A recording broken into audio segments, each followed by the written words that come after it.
As we wrap up this week, I want to suggest a few things you might put into practice as we work to make sure we are operating from a biblical perspective on these hot button issues covered in our What the Bible Says About series. This week, we are discussing immigration, but I think these are great steps for any issue you might feel passionate about.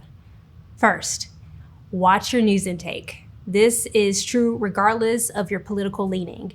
News outlets have a tendency of polarizing, inflating, and dehumanizing. So notice when your outlet of choice might be using fear-based messaging.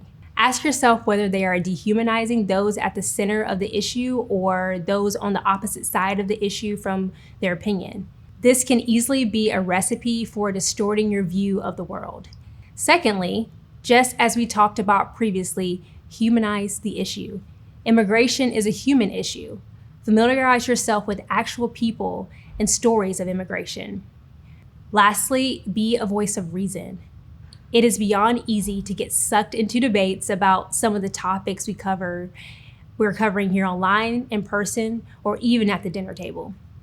When this starts to happen, seize the opportunity to bring the issue back to people, dignity, love, and respect for humanity. Nothing gets solved and no one images God or Jesus during the argument. The New Testament book of James has this wisdom for us.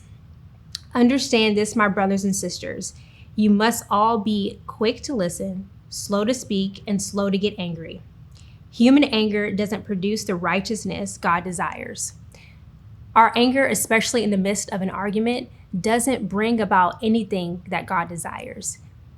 If you find yourself involved in a debate, try to remain calm and make sure that you reflect God's love, grace, and kindness to others.